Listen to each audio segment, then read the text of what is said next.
Hi, do you want to level up your mind and life? This is Science Up, where psychology meets science to give you real hacks that work. And this is a summary of How to Make Friends and Influence People by Dale Carnegie.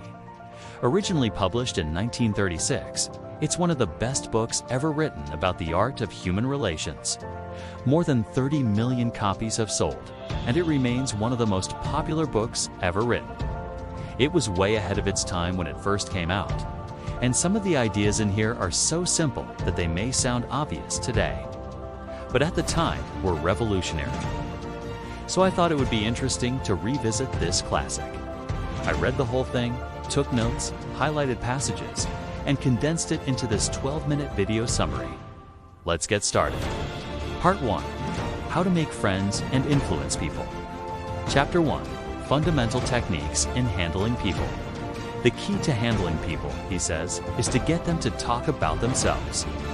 Carnegie writes, "You can make more friends in 2 months by becoming interested in other people than you can in 2 years by trying to get other people interested in you."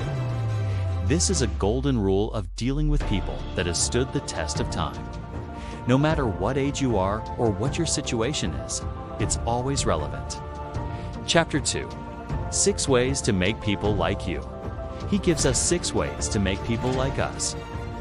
Be genuinely interested in other people. Remember that the person you're talking to is far more interested in their own story than yours. Ask questions to get them talking. Smile. Carnegie writes, that hearty laugh and a whole-souled smile are the shortest distance between 2 people. Remember the person's name and try to repeat it during the conversation. He says, the average person is so interested in his own name that he will actually stop in the middle of a sentence if someone calls him by that name. Be enthusiastic. Enthusiasm is contagious. Let them share in your interests and hobbies. And lastly, talk about your own interests. Share what you love doing, but also ask them questions about theirs. Chapter 3. How to win people to your way of thinking. To change someone's opinion, we need to understand and respect where they're coming from. He says, the beginning of wisdom is to know that no one can teach who does not know how to learn. Here are 3 ways to win people over to our way of thinking.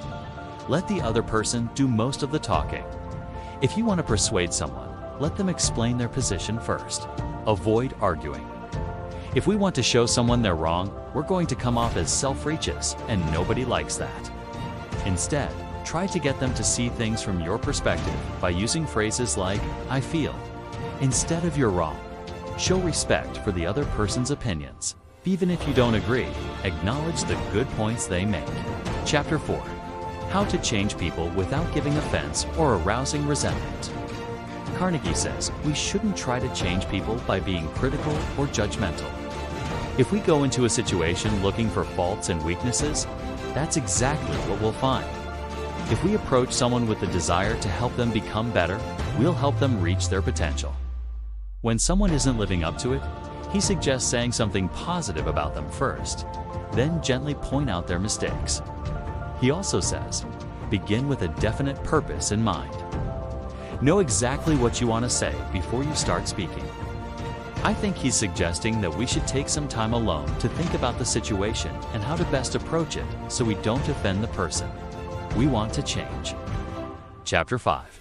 Be a leader. How can we motivate others and influence people to follow us? According to Carnegie, the key is to make everyone feel important. In other words, praise the people around you and make them feel appreciated. There are 3 ways to become a leader. Give honest and sincere appreciation. Tell the other person exactly what they did well and why it was good.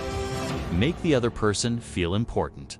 Show them that you value them and acknowledge their efforts and contributions. Make the other person happy to do the thing that you want them to do.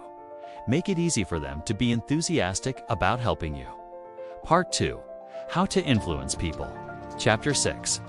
The big mistake in your arguments with others. The big mistake we all make when arguing, according to Carnegie, is that we're trying to prove ourselves right and the other person wrong. When we focus on proving our position, we lose sight of the bigger picture. and that is getting the other person to see our point of view. To avoid this pitfall, he recommends focusing on what you can do to improve the situation rather than just being right. Chapter 7. How to get cooperation in any situation. One way to get cooperation is to make the other person feel needed. If we can make them feel like an essential part of the solution, they'll be more likely to cooperate. Another way is to appeal to their emotions. If we can touch their heartstrings, they'll be more likely to work with us. And third, we need to pay attention to the other person. Don't ignore them. Look them in the eye and acknowledge their presence. Chapter 8. How to become a leader. According to Carnegie, there are 3 steps to becoming a leader. Set goals that inspire and motivate people. Encourage people to do their best and recognize their achievements. And third, be willing to help others succeed. Chapter 9. How to get people to do what you want them to do. In the same way that you wouldn't want someone to tell you what to do, people don't like being told what to do. If you want someone to do something, ask them. If you want to increase the odds that they'll say yes, make them feel like it was their idea in the first place. One way to do that is to get them to talk about what they really want. By understanding their motivations and desires, you can figure out how to influence them. Carnegie writes, "People will do what they want to do if you can show them that it is in their best interest." Chapter 10. What to say when you are tempted to be sarcastic. We all get sarcastic sometimes. It's a way of coping with frustration. But sarcasm doesn't build relationships. So here are some alternatives. When you're tempted to be sarcastic, take a deep breath and count to 10. Try to understand the other person's point of view. Find something positive to say and focus on solutions, not problems. Chapter 11. How to prevent other people from being sarcastic toward you. If someone is being sarcastic to you, there are a few ways to deal with it. First, try to see the best in the situation. Be optimistic. Try not to take it personally. Remember that they might be stressed out, and it might not be personal. Try to diffuse the situation with humor, and don't be afraid to speak up. It continues, Carnegie writes, "Show the person how sarcasm is hurting you." Sometimes sarcasm can just be a defense mechanism. They might be hiding their pain behind sarcasm. Chapter 12. How to get even. This chapter is about how to get even without getting even. It's about how to respond when someone wrongs you. Carnegie suggests 4 ways to handle it. First, don't wait too long to respond. Address the issue soon after it happens. Second, don't focus on the negative. Try to see the good in the situation. Third, don't hold grudges.